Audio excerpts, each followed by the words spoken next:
क्या कोई मुझे देख रहा है? मैं लाइव हूँ।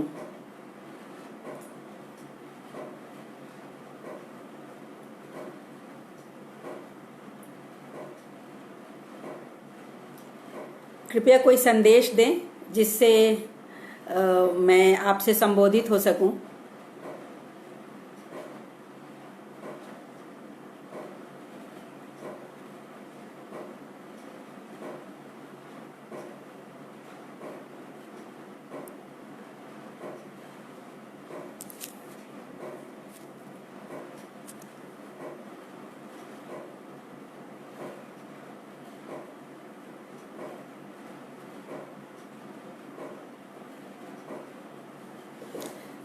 मैं समझती हूँ कि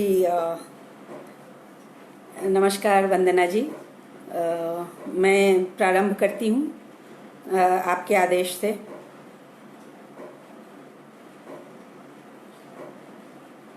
बहुत आभार।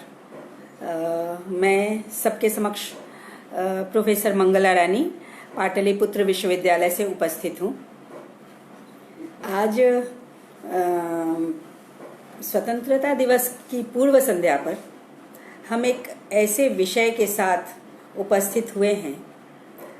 वह सिर्फ एक विषय नहीं, यह हमारे हृदय में बिल्कुल समाविष्ट स्थापित एक प्रेम भरा व्यक्तित्व है, जिसको लेकर आज मैं आप सबके समक्ष इस मंच पर, अटूट बंधन के इस मंच पर जुड़ी हूँ।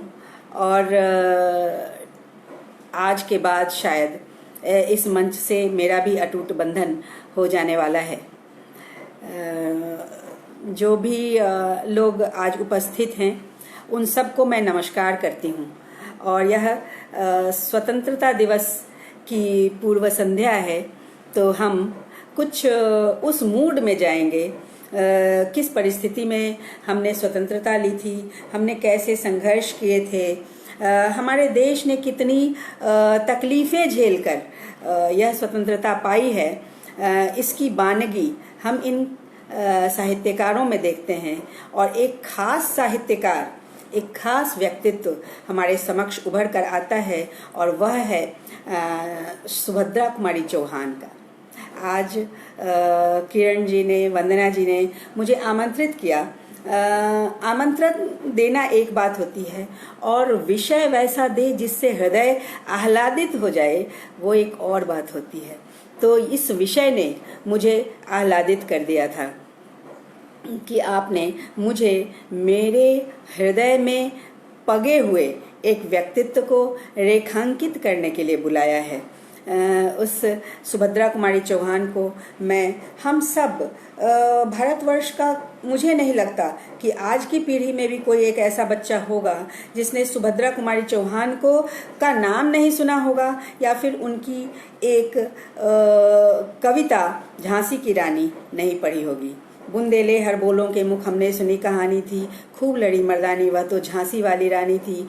यह एक ऐसी कवयित्री है जिसकी कविता उससे आगे आगे चलती है। बहुत सारे लोग इन पंक्तियों को जानते हैं, भले ही उन्होंने, आज के बच्चे अगर नाम नहीं सुना, फिर भी कविता के बोल बोलते हैं।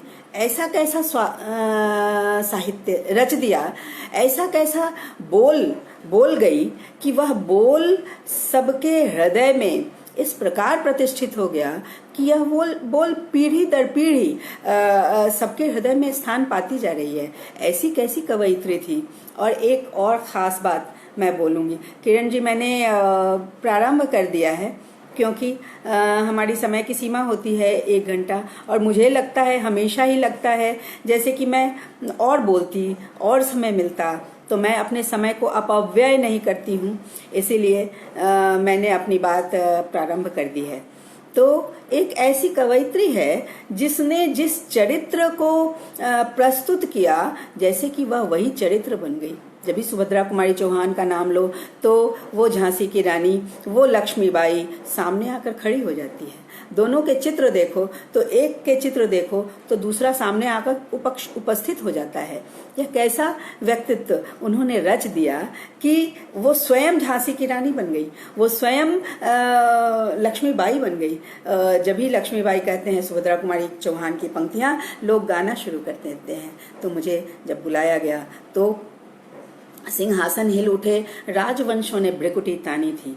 कैसी वो भ्रिकुटी थी, कैसे वो राजवंशी थे जिनकी भ्रिकुटियां तनी थी, और कितने सेक्रीफाइस हुए, कितने बलिदान हुए, कितने राजाओं ने अपनी जानें दी, कितनी सेनाओं ने अपनी जानें दी, और कैसी कितनी वीरांगनाओं ने अपने आप को समय के प्रतिकूल वातावरण में अपने आप को वीरांगना साबित किया और समक्ष आई। वह झांसी की रानी जिस प्रकार हमारे हृदय में विराजती है, उसी प्रकार सुभद्रा कुमारी चौहान हमारे हृदय में विराजती है।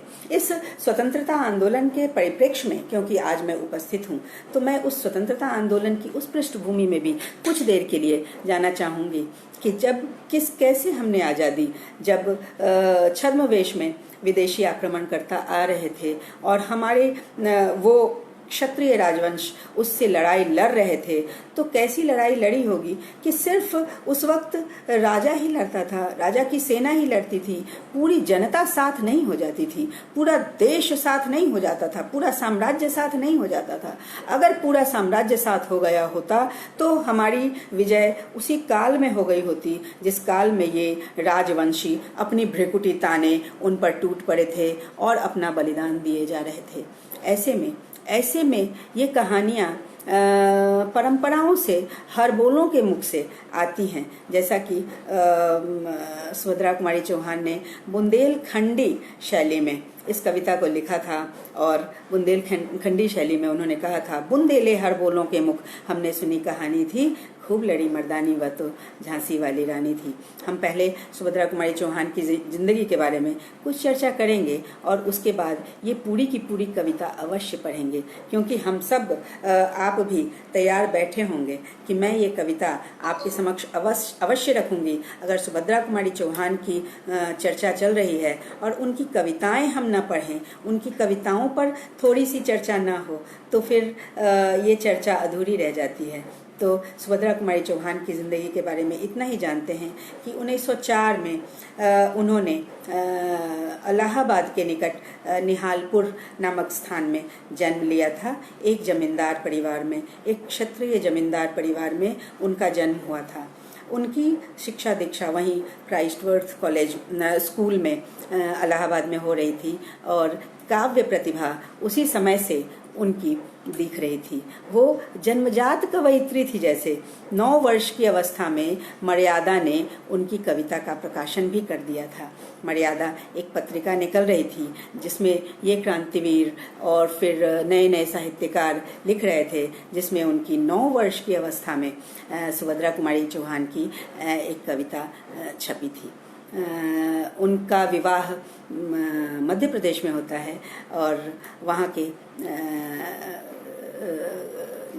लक्ष्मण सिंह जी से उनका विवाह होता है। उस समय वह मात्र 15 साल की थी।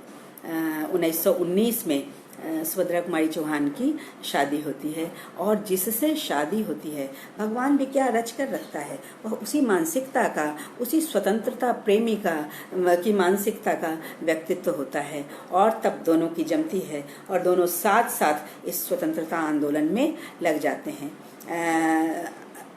कहते हैं कि उस समय टाइम्स ऑफ इंडिया ने लिखा था कि यह छोटी सरोजिनी नायडू है, यह लोकल सरोजिनी नायडू है। तो सरोजिनी की तरह इनका व्यक्तित्व विस्तार पा रहा था, क्योंकि वह स्वतंत्रता आंदोलन में वह आगे हाँ, किसी ने लिखा कि वह स्कूल में भी कवयित्री सम्मेलन में भाग लिया करती थी। सच है कि वह आशु कवयित्री थी।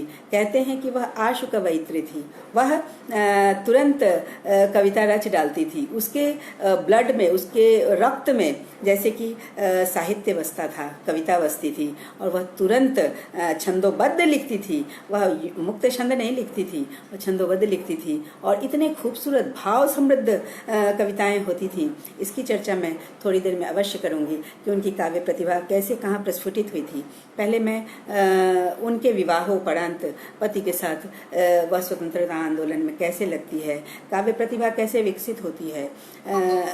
स्वतंत्रता आंदोलन में कूद जाने के कारण शिक्षा अधूरी रह जाती है, लेकिन जीवन की जागतिक शिक्षा जो वह पाती हैं वह अनमोल, बहुत विशिष्ट होता है।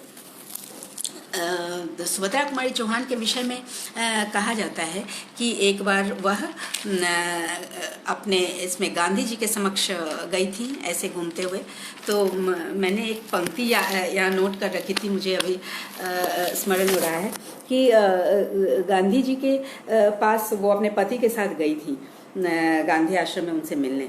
तो जब इलाहाबाद से उनकी शादी हो जाती है तो वो यहाँ आ जाती हैं अपने पति के साथ, मध्य प्रदेश में आ जाती हैं। और इंदौर में जब उन्होंने पहली बार महात्मा गांधी से मुलाकात की थी, जब वो वहाँ गए थे, तब गांधी जी ने कहा था कि यह कौन लड़की है, इसने कैसे वस्त्र धारण किए हुए हैं, और फिर सीधा ही पूछा कि क्या तुम्हारी शादी हो गई है। तो उन्होंने कहा हाँ मेरी शादी हो गई है और मेरे पति भी साथ आए हैं। तो उन्होंने कुछ डांटते हुए कहा था तो तुमने सिंदूर की बिंदी क्यों नहीं लगाई है, तो तुम्हें तो सिंदूर लगाना चाहिए था, तुम्हें कोर वाली साड़ी पहननी चाहिए थी, तुमने कोर वाली साड़ी क्यों नहीं पहनी है।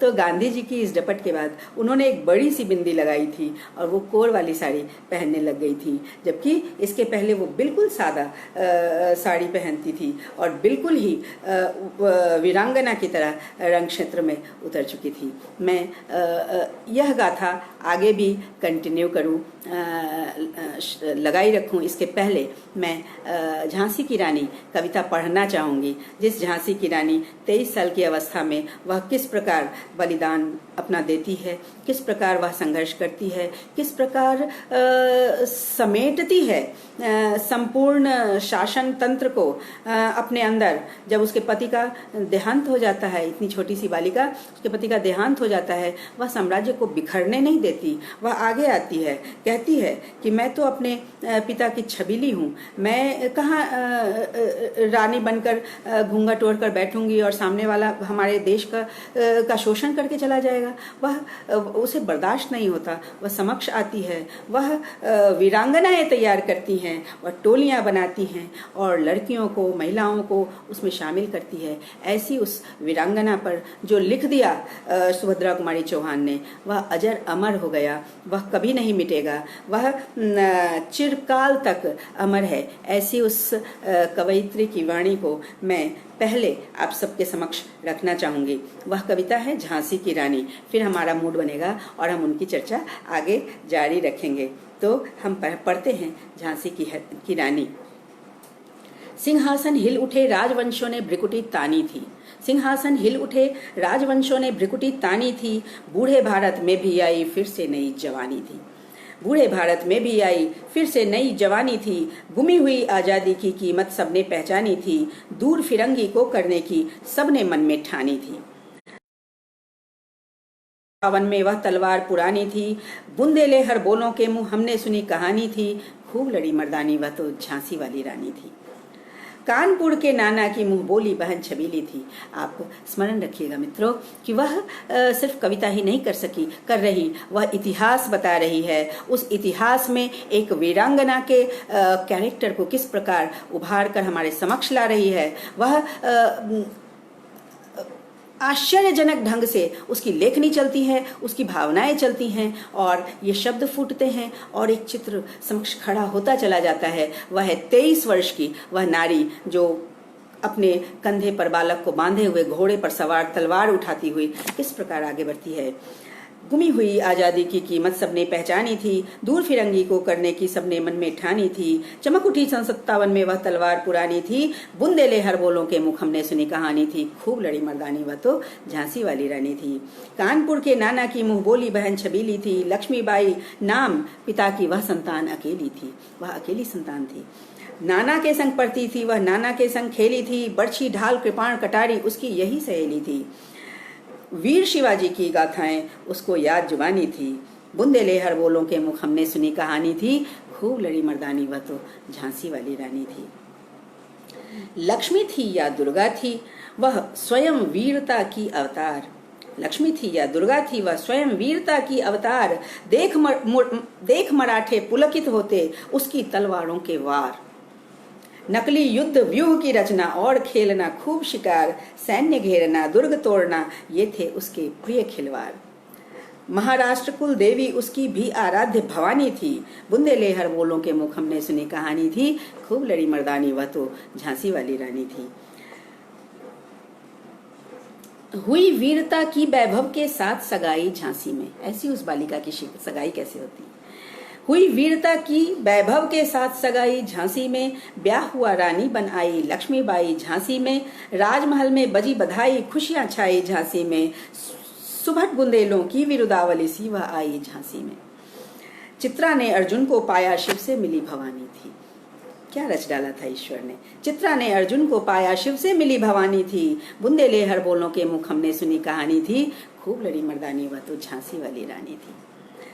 उदित हुआ सौभाग्य मुदित महलों में उजियाली छाई, किंतु कालगति चुपके काली घटा घेर लाई। तीर चलाने वाले कर में उसे चूड़ियां कब भाई, रानी विधवा हुई हाय विधि को भी नहीं दया आई। अभी भी रोंगटे खड़े हो जाते हैं मित्रों। रानी विधवा हुई हाय विधि को भी नहीं दया आई। निसंतान मरे राजा जी रानी शोक समानी थी। बुंदेले हर बोलों के मुख हमने सुनी कहानी थी, खूब लड़ी मर्दानी वह तो झांसी वाली रानी थी। बुझा दीप झांसी का तब डलहौजी मन में हर्ष आया। बुझा दीप झांसी का तब डलहौजी मन में हर्ष आया। राज्य हड़प करने का उसने यह अच्छा अवसर पाया। फौरन फौजें भेज दुर्ग पर अपना झंडा फहराया। लावारिस का वारिस बनकर ब्रिटिश राज्य झांसी आया। अश्रुपूर्णा रानी ने देखा झांसी हुई वीरानी थी। बुंदेले हर बोलों के मुख हमने सुनी कहानी थी, खूब लड़ी मर्दानी वह तो झांसी वाली रानी थी। अनुनय विनय नहीं सुनती है विकट शासकों की माया। व्यापारी बन दया चाहता था जब यह भारत आया। डलहौजी ने पैर पसारे अब तो पलट गई काया। राजाओं नवाबों को भी उसने पैरों ठुकराया। रानी दासी बनी यह दासी अब महरानी थी। बुंदेले हर बोलों के मुख हमने सुनी कहानी थी, खूब लड़ी मर्दानी वह तो झांसी। मित्रों, कैसे समय पलटता है, कैसे चीजें बदलती हैं, भावनाएं बदलती हैं और हमारे साथ व्यवहार बदल जाते हैं। वह उसे दासी बनाकर, कब वह दासी बनकर रहने वाली थी, आगे सुनते हैं। छिनी राजधानी दिल्ली की लखनऊ छीना बातों बात, क्या माहौल हो गया। छिनी राजधानी दिल्ली की लखनऊ छीना बातों बात। कैद पेशवा था बिठूर में हुआ नागपुर पर भी घात। उदयपुर तंजौर सतारा कर्नाटक की कौन बिसात, जबकि सिंध पंजाब ब्रह्म पर अभी हुआ था वज्र निपात। बंगाले मद्रास आदि की भी तो वही कहानी थी। बुंदेले हर बोलों के मुख हमने सुनी कहानी थी, खूब लड़ी मर्दानी वह तो झांसी वाली रानी थी। सच है कि बचपन याद आ जाता है, हम सब गाया करते थे। छिनी राजधानी दिल्ली की, ये हो गया। रानी रोई रनवासों में बेगम गम से बेजार। उनके गहने कपड़े बिकते थे कलकत्ते के बाजार, क्या दृश्य हो गया था। सरेआम नीलाम छापते थे अंग्रेजों के अखबार। नागपुर के जेवर ले लो, लखनऊ के लो 9 लाख हार। यूं पर्दे की इज्जत परदेशी के हाथ बिकानी थी। बुंदेले हर बोलों के मुख हमने सुनी कहानी थी, खूब लड़ी मर्दानी वह तो झांसी वाली रानी थी। कुटियों में भी विषम वेदना, महलों में आहत अपमान। जिसका भी स्वाभिमान होगा वह तो आहत होगा। कुटियों में भी विषम वेदना, महलों में आहत अपमान। वीर सैनिकों के मन में था अपने पुरखों का अभिमान। नाना धुंधु पंत पेशवा जुटा रहा था सब सामान। बहन छबीली ने रणचंडी का कर दिया प्रकट आह्वान। हुआ यज्ञ प्रारंभ उन्हें तो सोई ज्योति जगानी थी। बुंदेले हर बोलों के मुख हमने सुनी कहानी थी, खूब लड़ी मर्दानी वह तो झांसी वाली रानी थी। महलों ने दी आग, झोपड़ी ने ज्वाला सुलगाई थी। यह स्वतंत्रता की चिंगारी अंतरतम से आई थी। झांसी चेती, दिल्ली चेती, लखनऊ तपटें छाई थी। मेरठ कानपुर पटना ने भारी धूम मचाई थी। उनकी नजरों से पटना भी ओझल नहीं था मित्रों। मेरठ कानपुर पटना ने भारी धूम मचाई थी। जबलपुर कोल्हापुर में भी कुछ हलचल उकसानी थी। बूंदे लेहर बोलों के मुंह हमने सुनी कहानी थी। खूब लड़ी मर्दानी वह तो झांसी वाली रानी थी। मैं पूरा ही कर दूंगी, मैं बीच में नहीं छोड़ सकती। इस स्वतंत्रता महायज्ञ में कई वीरवर आए काम। नाना धुंधु पंत, तांतिया चतुर अजीमुल्ला सर नाम, अहमद शाह मौलवी ठाकुर कुंवर सिंह सैनिक अभिराम। हमारे वीर कुंवर सिंह सैनिक अविराम भारत के इतिहास गगन में अमर रहेंगे जिनके नाम। लेकिन आज जुर्म कहलाती उनकी जो कुर्बानी थी। बूंदे लेहर बोलों के मुख हमने सुनी कहानी थी। खूब लड़ी मर्दानी वह तो झांसी वाली रानी थी। इनकी गाथा छोड़ चले हम झांसी के मैदानों में। इनकी गाथा छोड़ चले हम झांसी के मैदानों में, जहाँ खड़ी है लक्ष्मीबाई मर्द बनी मर्दानों में। जहाँ खड़ी है लक्ष्मीबाई मर्द बनी मर्दानों में। लेफ्टिनेंट वाकर आ पहुंचा आगे बड़ा जवानों में। रानी ने तलवार खींच ली, हुआ द्वंद्व आसमानों में। जख्मी होकर वाकर भागा उसे अजब हैरानी थी। जख्मी होकर वाकर भागा उसे अजब हैरानी थी। बूंदे लेहर बोलों के मुंह हमने सुनी कहानी थी। खूब लड़ी मर्दानी वह तो झांसी वाली रानी थी। रानी बढ़ी कालपी आई, कर 100 मील निरंतर पार। घोड़ा थक कर गिरा भूमि पर, गया स्वर्ग तत्काल सिधार। यमुना तट पर अंग्रेजों ने फिर खाई रानी से हार। विजयी रानी आगे चल दी, किया ग्वालियर पर अधिकार। अंग्रेजों के मित्र सिंधिया ने छोड़ी राजधानी थी। सुन लेना मित्रों, अंग्रेजों के मित्र सिंधिया ने छोड़ी राजधानी थी। बूंदे लेहर बोलों के मुख हमने सुनी कहानी थी। खूब लड़ी मर्दानी वह तो झांसी वाली रानी थी। विजय मिली पर अंग्रेजों की फिर सेना घिर आई थी। अब के जनरल स्मिथ सम्मुख था, उसने मुंह की खाई थी। कान्हा और मंदरा सखियां रानी के संग आई थी। युद्ध क्षेत्र में उन दोनों ने भारी मार मचाई थी। पर पीछे ह्यूरोज आ गया, हाय घिरी अब रानी थी। पर पीछे ह्यूरोज आ गया, हाय घिरी अब रानी थी। बूंदे लेहर बोलों के मुख हमने सुनी कहानी थी। खूब लड़ी मर्दानी वह तो झांसी वाली रानी थी। तो भी रानी मार काट कर चलती बनी सैन्य के पार, किंतु सामने नाला आया था वह संकट विषम अपार। घोड़ा अड़ा नया घोड़ा था, इतने में आ गए सवार। घोड़ा अड़ा नया घोड़ा था, इतने में आ गए सवार। रानी एक शत्रु बहुतेरे होने लगे वार पर वार। रानी एक शत्रु बहुतेरे होने लगे वार पर वार। घायल होकर गिरी सिंघनी उसे वीर गति पानी थी। घायल होकर गिरी सिंघनी उसे वीर गति पानी थी। बूंदे लेहर बोलों के मुख हमने सुनी कहानी थी। खूब लड़ी मर्दानी वह तो झांसी वाली रानी थी। रानी गई सिधार चिता अब उसकी दिव्य सवारी थी। रानी गई सिधार चिता अब उसकी दिव्य सवारी थी। मिला तेज से तेज, तेज की वह सच्ची अधिकारी थी। मिला तेज से तेज, इसको ध्यान में रखिएगा, आगे मैं इसकी चर्चा करूंगी। मिला तेज से तेज, तेज की वह सच्ची अधिकारी थी। अभी उम्र कुल 23 की थी, मनुज नहीं अवतारी थी। हमको जीवित करने आई बन स्वतंत्रता नारी थी। दिखा गई पथ सिखा गई हमको जो सीख सिखानी थी। बूंदे लेहर बोलों के मुख हमने सुनी कहानी थी। खूब लड़ी मर्दानी वह तो झांसी वाली रानी थी। रानी गई सिधार चिता अब उसकी दिव्य सवारी थी। ये हमने पढ़ लिया। जाओ रानी याद रखेंगे ये कृतज्ञ भारतवासी। जाओ रानी याद रखेंगे ये कृतज्ञ भारतवासी। यह तेरा बलिदान जगावेगा स्वतंत्रता अविनाशी। होवे चुप इतिहास लगे सच्चाई को चाहे फांसी। इतिहास चुप है मित्रों। होवे चुप इतिहास लगे सच्चाई को चाहे फांसी। हो मदमाती विजय मिटा दे गोलों से चाहे झांसी। तेरा स्मारक तू ही होगी, तू खुद अमिट निशानी थी। तेरा स्मारक तू ही होगी, तू खुद अमिट निशानी थी। बूंदे लेहर बोलों के मुख हमने सुनी कहानी थी। खूब लड़ी मर्दानी वह तो झांसी वाली रानी थी। मित्रों, मूड तो आ गया होगा झांसी वाली रानी की यह कविता, यह उस व्यक्तित्व को समक्ष पाकर और सुभद्रा कुमारी चौहान की लेखनी से उस व्यक्तित्व को अजर अमर कर देना। आप हमारा इतिहास देखिए, उसके साथ भी दुरभिसंधि कह सकते हैं, उसके साथ ही बहुत सारे प्रयोग हुए। प्रयोग क्या कहें, छल हुआ और उन क्षत्रियों की वीरता के गायन को इतिहास से मिटा दिया गया। जो चारण गाया करते थे, जो ढोल बजाकर चारण गाया करते थे, परंपरा से हम सुना करते थे। 18 साल तक जीना ही उनकी जिंदगी थी। वो कहते थे 18 बरस के बाद जो जीता है वह कुत्ता होता है।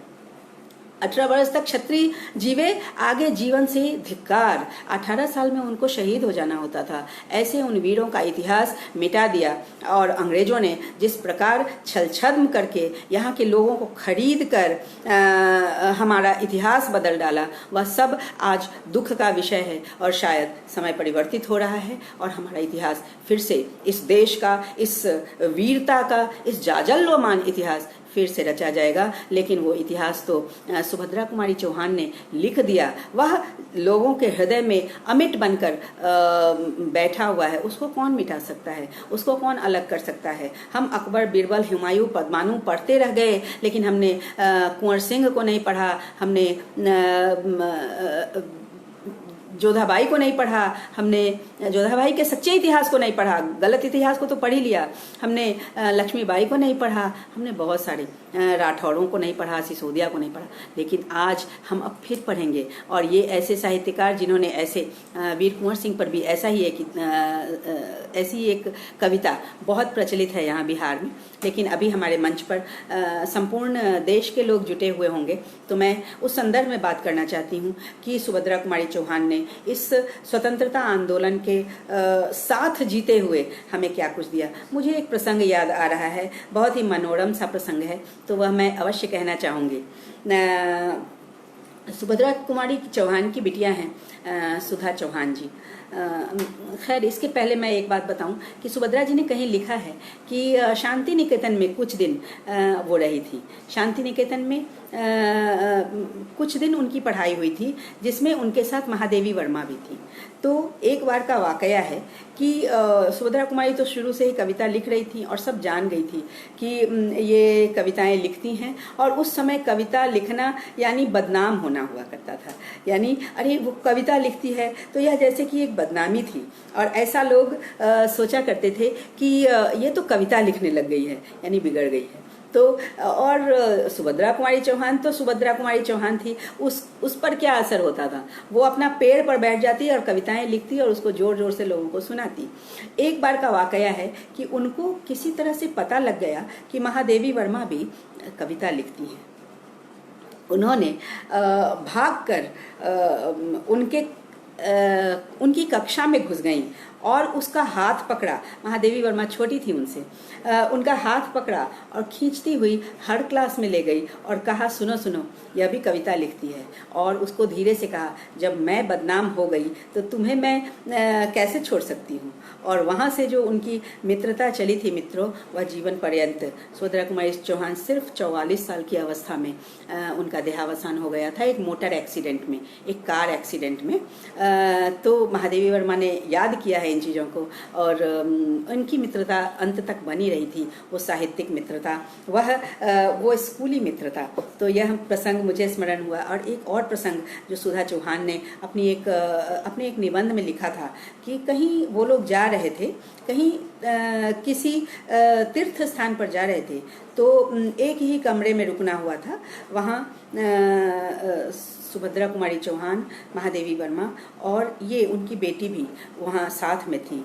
और ऐसे में रात में जब सभी सो गए थे तो बहुत जोर जोर से रोने की आवाज़ लगी। और महादेवी जी जो सोई हुई थी तो उनका बिस्तर हिल रहा था, उन्होंने जो चादर ओढ़ रखी थी वो चादर हिल रही थी। तो इन लोगों ने कुछ नहीं कहा, वो चुप रह गई, क्योंकि महादेवी सहजावस्था में रहती थी और पीड़ा इनके ऊपर, वातावरण की पीड़ाओं का उनके ऊपर असर हुआ करता था। तो वो उनको रोते छोड़ दिया गया। और सुबह में जब इसकी चर्चा चली तो उन्होंने कहा था कि ये संवेदनाएं कभी कभी जागृत होकर आंसू का रूप ले लेती हैं। ये चीज़ें, ऐसी छोटी छोटी चीज़ें इनको कितना बड़ा बना देती हैं। कैसी संवेदनाएं हैं जो एकांत के क्षण में आकर पीड़ा के आंसू बहा जाती हैं। वो साहित्यकार, वैसे साहित्यकार ये लोग थे। तो इनको याद करना तो जैसे कि भगवान को याद करना है, इनके बारे में बातें करना आध्यात्मिक हो जाना है। फिर क्या पूजा, क्या अर्चन रे, उस असीम का सुंदर मंदिर मेरा लघुतम जीवन रे। महादेवी कहती हैं, उस असीम का सुंदर मंदिर मेरा लघुतम जीवन रे। इस जीवन को अगर हमने अच्छे से निकाला, पूजा भाव से निकाला, समर्पण से निकाला, कर्तव्य से निकाला, तो फिर क्या पूजा और क्या अर्चना। कबीर की याद आ जाती है, जह जह जाऊं सोई परिक्रमा, जो कछु करऊं सो पूजा। जो हम जहाँ जाते हैं वही हमारी परिक्रमा है। मंदिर या मस्जिद के चारों तरफ गोल गोल चक्कर लगाकर यह परिक्रमा नहीं होती भगवान की। भगवान की परिक्रमा वह है जहाँ भी हम कर्म के लिए निकलते हैं, वही हमारी परिक्रमा है। और जो कछु करऊं सो पूजा, जो हम करते हैं, जो कर्तव्य करते हैं, वही हमारी पूजा है। बड़ी पूजा भाव से मित्रों, मैं भी अपने बच्चों को पढ़ाती हूँ। मैं महाविद्यालय में जाती हूँ, पढ़ाती हूँ और इसी पूजा का अनुसरण करती हूँ। इसीलिए ये कविताएं, ये साहित्यकार लोग मुझे इतने प्रिय हैं कि मैं हमेशा उनको हृदय में बिठा कर रखती हूँ। सुभद्रा कुमारी चौहान के विषय में, उनकी सामाजिक चेतना के विषय में भी मैं बात करना अवश्य चाहूँगी। वो क्षत्रिय कुल की थी और उनके अंदर वो भावनाएं भी राष्ट्रीय भावनाएं जो उनके साहित्य में मिला करता था, लेकिन वो जातिवादी नहीं थी। वो जातीय भावनाओं से नहीं, वो मिट्टी की भावनाओं से, वो राष्ट्रीय भावनाओं से क्षत्राणी थी। और यह बात तब बिल्कुल जग जाहिर होता है जब उन्हें अपनी बेटी के लिए वर तलाशना होता है, तो वह एक कायस्थ परिवार में जाती हैं। वह एक कायस्थ परिवार में जाती हैं, प्रेमचंद से उनके बेटे को मांगती हैं कि मेरी बेटी के लिए अगर कोई सुयोग्य वर है तो वह आपका सुपुत्र है, वह आपका ही सुपुत्र है और मैं अमृत राय से अपनी बेटी सुधा की शादी करना चाहूँगी। और प्रेमचंद भी वैसे ही मस्त मौला, वैसे ही साहित्यकार, वैसे ही सामाजिक चेतना से समृद्ध व्यक्तित्व। उन्होंने कहा कि इसमें क्या दिक्कत है, हम और आप संबंधों में बंध जाएं और हमारे बच्चों की शादी हो, तो इससे अच्छा समाज के समक्ष मिसाल नहीं होगा और इससे अच्छी जोड़ी नहीं बनेगी। और सच इतनी सुंदर जोड़ी बनी। मित्रों, एक पल के लिए मैं आपको स्मरण दिलाऊं कि आज 14 अगस्त है। 14 अगस्त अमृत राय जी की पुण्यतिथि है। आज उनकी पुण्यतिथि है। मैं उनका नमन करती हूँ और नमन करके इसी बात को आगे बढ़ाती हूँ कि प्रेमचंद के इस सुपुत्र ने कलम के सिपाही के माध्यम से जो चीज़ें लिखकर, हम उस समय विद्यार्थी थे और कलम के सिपाही उनकी पढ़ा करते थे, और किस प्रकार उन्होंने कलम के सिपाही में साहित्यकारों को समक्ष रखा और प्रेमचंद के विषय में लिखा।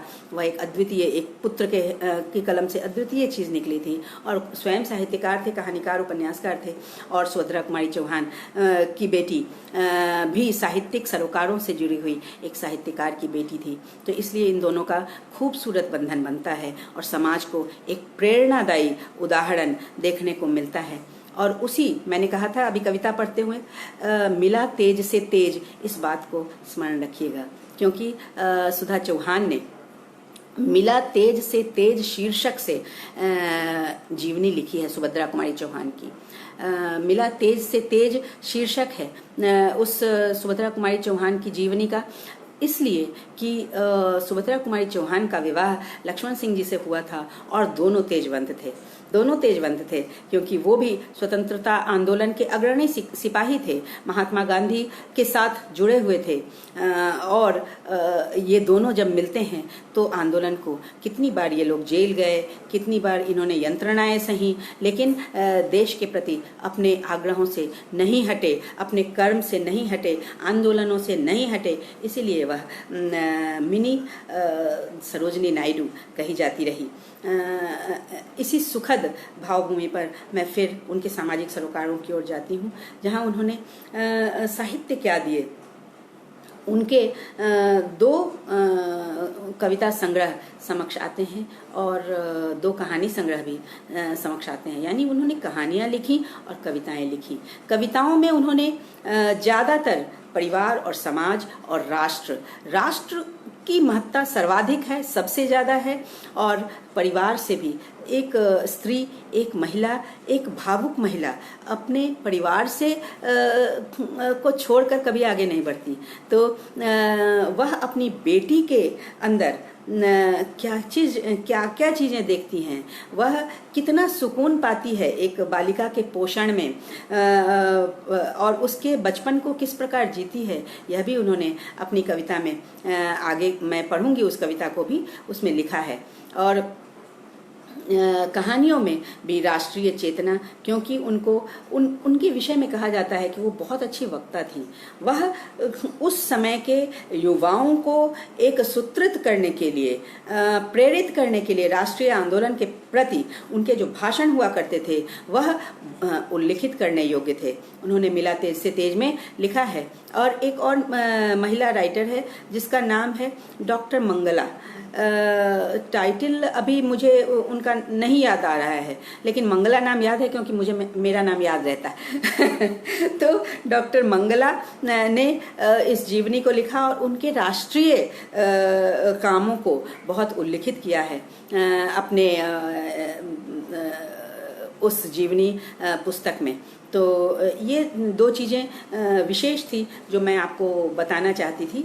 और इनके प्रारंभिक जीवन के विषय में मैंने बताया कि 9 साल से वो लिखने लगी थी 2 कविताएं।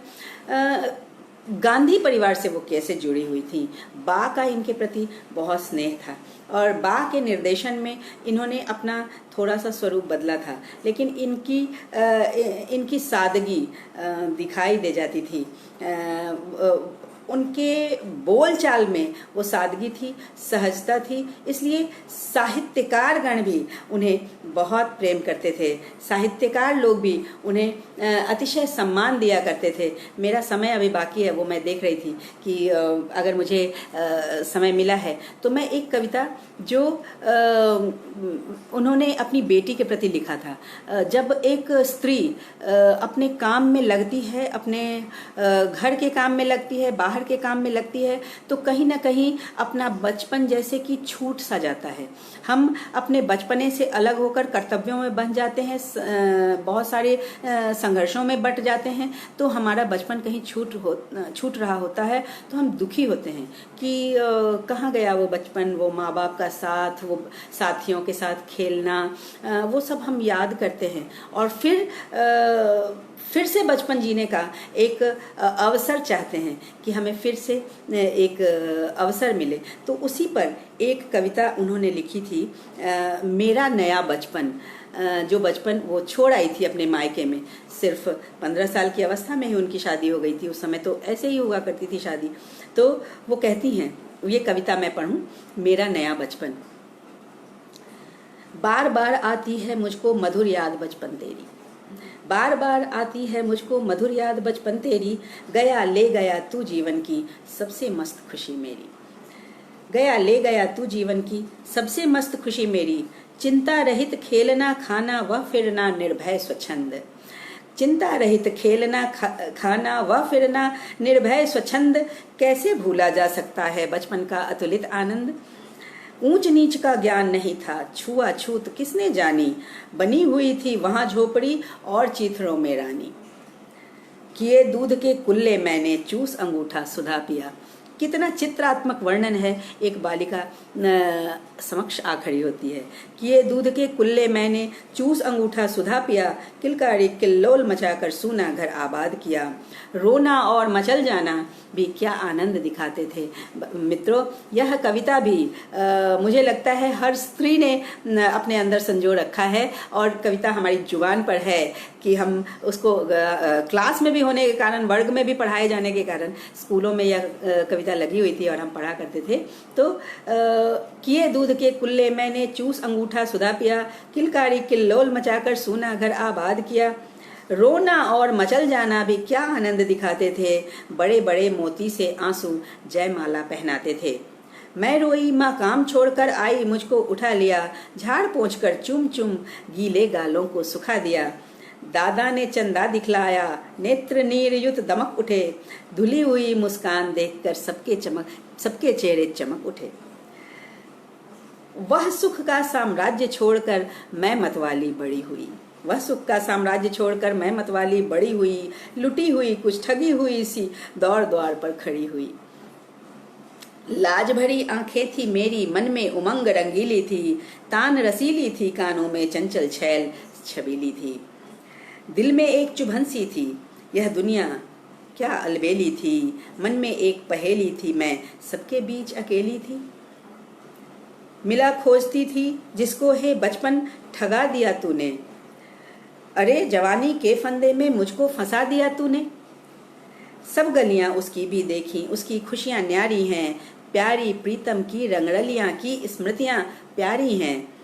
माना मैंने युवा काल का जीवन खूब निराला है, आकांक्षा पुरुषार्थ ज्ञान का उदय मोहने वाला है, किंतु यहाँ झंझट है भारी, युद्ध क्षेत्र संसार बना, चिंता के चक्कर में पड़कर जीवन भी है भार बना। आजा बचपन एक बार फिर, दे दे अपनी निर्मल शांति, व्याकुल व्यथा मिटाने वाली वह अपनी प्राकृत विश्रांति। वह भोली सी मधुर सरलता, वह प्यारा जीवन निष्पाप, क्या आकर फिर मिटा सकेगा तू मेरे मन का संताप। मैं बचपन को बुला रही थी, बोल उठी बिटिया मेरी, नंदन वंशी फूल उठी यह छोटी सी कुटिया मेरी। तुम कहते हो मुझको इसका रोना नहीं सुहाता है। क्षमा करिए मित्रों, ये कविता यहीं तक है, यहीं तक इसमें मैं ले सकी हूँ। इसके आगे वही था कि वो कहती है मिट्टी खाकर आई थी, कुछ मुख में कुछ सामने लपेटे आई थी। आप लोगों को याद हो तो आप 2 लाइन लिख दीजिए। वो पंक्तियाँ इसमें छूट गई हैं लगता है, नहीं है, अंतिम पंक्तियाँ नहीं हैं। खैर मैं आगे बढ़ती हूँ। तो यह प्यारी सी एक कविता उनकी थी, जो आजा बचपन एक बार फिर महिमा को याद है और वह इसकी पंक्तियाँ लिख रही हैं। तो इसकी अंतिम पंक्तियाँ दिल को छूने वाली थी, जो अभी मुझसे छूट गया है, इसमें है नहीं, शायद रह गया। खैर मैं आगे बढ़ती हूँ।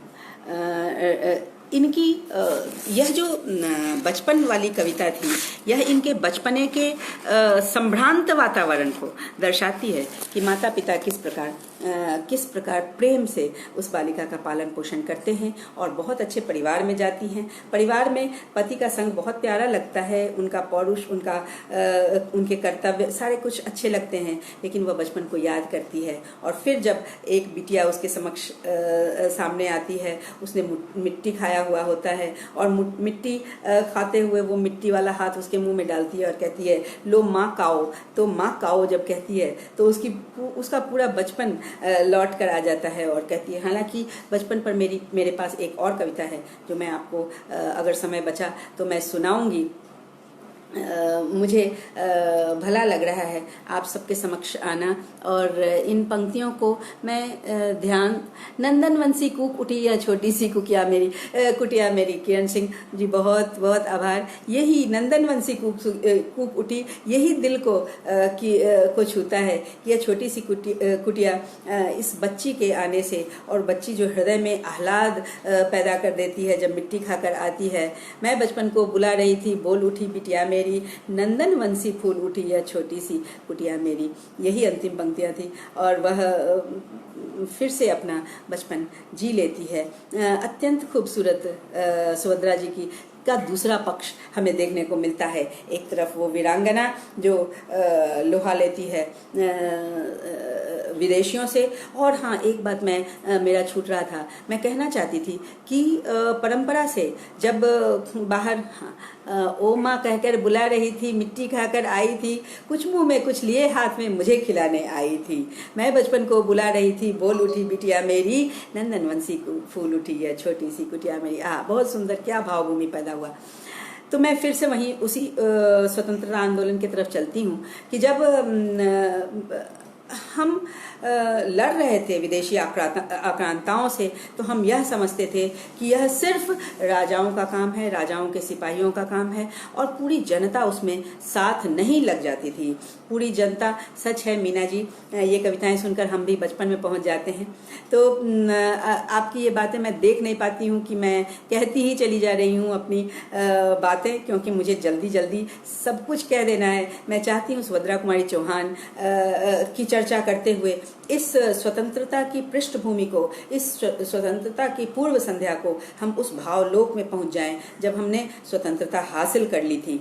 तो मैं उसकी चर्चा कर रही थी कि जब वो राजा लड़ा करते थे, उन्होंने ऐसे ही नहीं कहा, भ्रिकुटी राजवंशों ने भ्रिकुटी तानी थी और उस भ्रिकुटियों में वो स्वयं शहीद हो रहे थे। उस इतिहास से हमें वंचित रखा गया कि किस प्रकार उन्होंने लड़ाइयाँ लड़ी, लेकिन यह आरोप जरूर लगाया गया कि हम हार गए। हारे क्यों? इस प्रकार बहुत सारी जीत को भी नज़रअंदाज कर दिया गया। कहा गया कि महाराणा प्रताप हार गए थे और घाटियों में भाग गए थे, लेकिन उनको यह नहीं कहा गया कि महाराणा ने पुनः अपनी सज्जा सजाई थी, पुनः उन जंगल के भीलों को, आदिवासियों को समेटा था, उनकी एक सेना बनाई थी, फिर से चढ़ाई की थी और अकबर को भगा दिया था दोबारा से।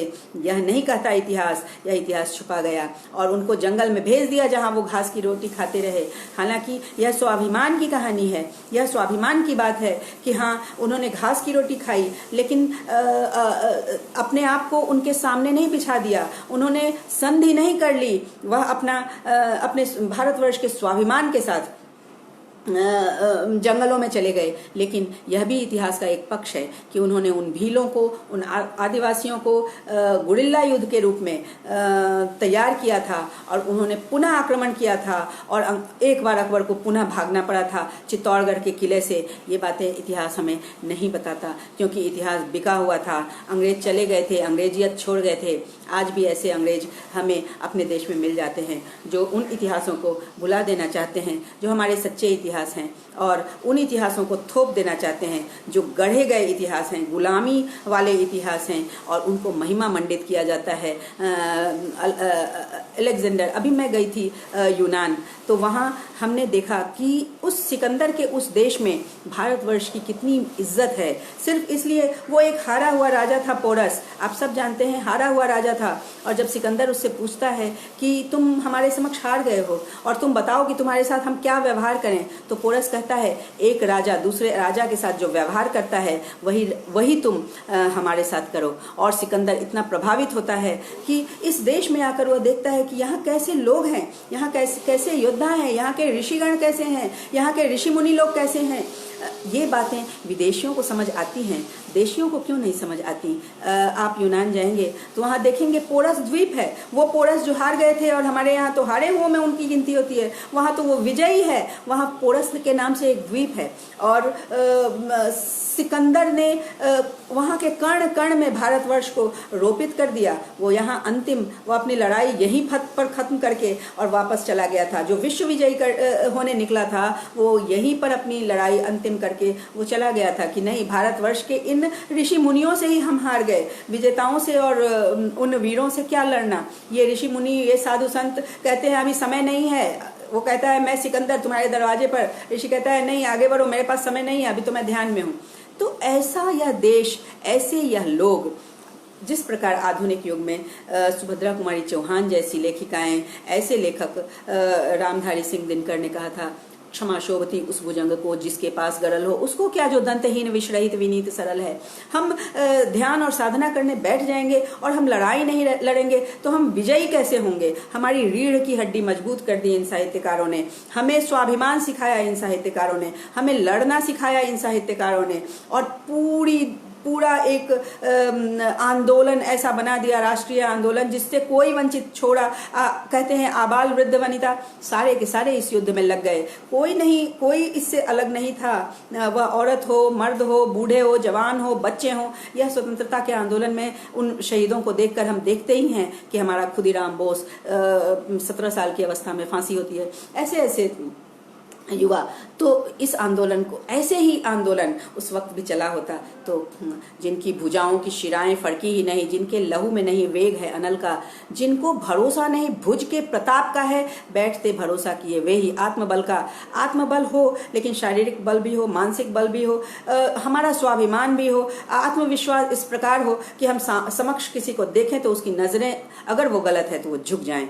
इसी प्रकार गांधी जी ने बार्गेनिंग किया होगा। गांधी जी झुकने वाले नहीं थे, उन्होंने बार्गेनिंग किया होगा। जब चवन्नी फेंकी गई होगी तो उसने कहा होगा कि मैं बनिया हूँ, चवन्नी नहीं लेता, मैं पूरा ही रुपया लेता हूँ, और इस प्रकार उसने पूरी आज़ादी ली होगी। लेकिन कुछ तो ऐसे लोग होते हैं जो बंटवारे के जिम्मेवार भी हो जाते हैं, और हमारा देश बंट गया था। इन साहित्यकारों को, इन स्वतंत्रता चेता लोगों को बहुत दुख हुआ होगा कि किस प्रकार हम, हालांकि 1948 में ही सुभद्रा कुमारी चौहान का देहावसान हो गया था, तो उन्होंने सिर्फ एक झांकी ही देखी थी, लेकिन उन्होंने देश को बंटते तो देख ही लिया था। ऐसे में एक और कविता जो राष्ट्र के प्रति उनकी है, जो वीरों के प्रति है। मैं अवश्य कहना चाहूँगी, वीरों का कैसा हो वसंत, वह कविता भी लोगों की जुबान पर है और आंखों में आंसू ला देने के लिए पर्याप्त है। वीरों का कैसा हो वसंत, वह भी मैं आपको पढ़कर अवश्य सुनाना चाहूँगी। समय अगर किरण जी कहें कि समय है तो मैं पढ़कर सुनाना चाहूँगी। तो मैं अभी यह कविता पढ़ती हूँ। आ रही हिमालय से, वीरों का कैसा हो वसंत। आ रही हिमालय से पुकार है, उदर गरजता बार बार, प्राची पश्चिम भू नभ अपार, सब पूछ रहे हैं दिग दिगंत, वीरों का कैसा हो वसंत। वीरों का वसंत कुछ अलग ही होता है मित्रों। और शब्द चयन देखिएगा। फूली सरसों ने दिया रंग, मधु लेकर आ पहुंचा अनंग, वधु वसुधा पुलकित अंग अंग, है वीर देश में किंतु कंत, वीरों का कैसा हो वसंत। भर रही कोकिला इधर तान, मारू बाजे पर उधर गान, है रंग और रण का विधान, मिलने को आए आदि अंत, वीरों का कैसा हो वसंत। गलबाहें हो या हो कृपाण, चल चितवन हो या धनुष बाण, हो रसविलास या दलित त्राण, अब यही समस्या है दुरंत, वीरों का कैसा हो वसंत। कह दे अतीत अब मौन त्याग, कह दे अतीत अब मौन त्याग, लंके तुझ में क्यों लगी आग, लंके तुझ में क्यों लगी आग, ऐ कुरुक्षेत्र अब जाग जाग, बतला अपने अनुभव अनंत, वीरों का कैसा हो वसंत। हल्दी घाटी के शिलाखंड, हल्दी घाटी नहीं भूलती, हल्दी घाटी के शिलाखंड, ऐ दुर्ग सिंहगर के प्रचंड, राणा ताना का कर घमंड, दो जगह आज स्मृतियां ज्वलंत, वीरों का कैसा हो वसंत। भूषण अथवा कवि चंद नहीं, बिजली भर दे वह छंद नहीं, है कलम बधी स्वच्छंद नहीं, फिर हमें बताए कौन हंत, वीरों का कैसा हो वसंत। वीरों का वसंत ऐसा ही होता है मित्रों। उनके लिए बादल घिरते हैं तो वो शस्त्रों की गर्जना होती है, उनके लिए बारिश होती है तो वह हमारी रक्त की बूंदें होती हैं, उनके लिए जो भी ऋतु बाहर हो रहा होता है वह उनके जीवन में युद्ध जैसे घटित हो रहे होते हैं। ऐसे उन वीरों के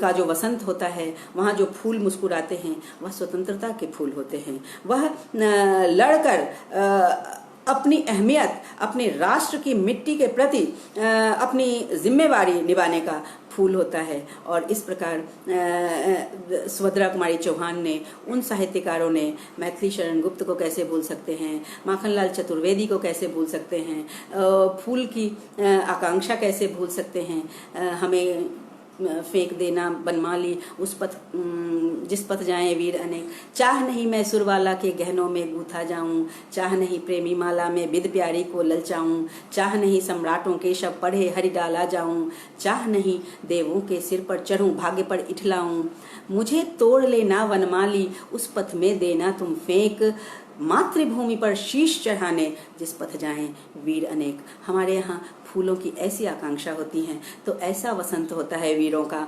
ऐसे वीर हमारे देश में पैदा हुए हैं। और जहाँ सुभद्रा कुमारी चौहान जैसी लेखिका हुई है जिसने लक्ष्मीबाई के चरित्र को बहुत सारे स्वतंत्रता सेनानियों को समक्ष लाकर खड़ा किया, स्वयं युद्ध भूमि में उतर पड़ी। महारानी लक्ष्मीबाई का समय अलग था, वो घोड़े पर सवार होकर तलवार लेकर निकलती थी। इन्होंने कलम पकड़ी और स्वयं समूहों में आकर भाषण दिए, कविताएं लिखी, ऐसे छंद रच डाले कि जोश उमंग से मनुष्य भर जाए और वह उन विदेशियों से लड़ने को कृत संकल्पित हो जाए। ऐसे साहित्यकारों की आवश्यकता थी हमें, ऐसे लिखने वालों की आवश्यकता थी हमें। तभी कहा गया है कि जो कलम की ताकत होती है वह तलवार से भी कहीं बढ़कर होती है। उस तलवार वाली को किस प्रकार घोड़े पर चढ़ाकर अमर कर दिया, यह सब यही चर्चा, यही इन चर्चाओं के लिए मैं आज आप सबके समक्ष आई थी।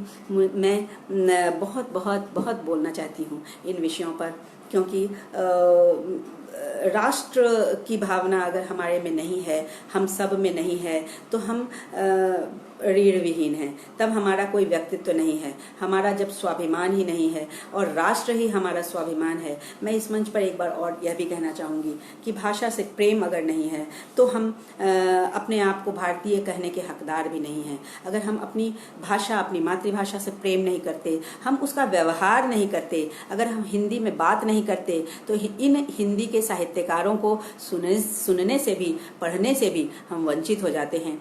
आज के बच्चों को हम अंग्रेजी सिखाते हैं, सिखाइए, लेकिन आज तो नई शिक्षा नीति में भाषा पर भी बहुत बल दिया गया है और 5वीं क्लास तक के बच्चे मातृभाषा में पढ़ाई कर सकते हैं। तो भाषाओं का जो आपसी द्वंद्व था वह भी खत्म हो जाएगा और हम मातृभाषा के माध्यम से आगे बढ़ेंगे तो हम सब कुछ हमारी संस्कृति हमारे अंदर प्रगाढ़ होती चली जाएगी।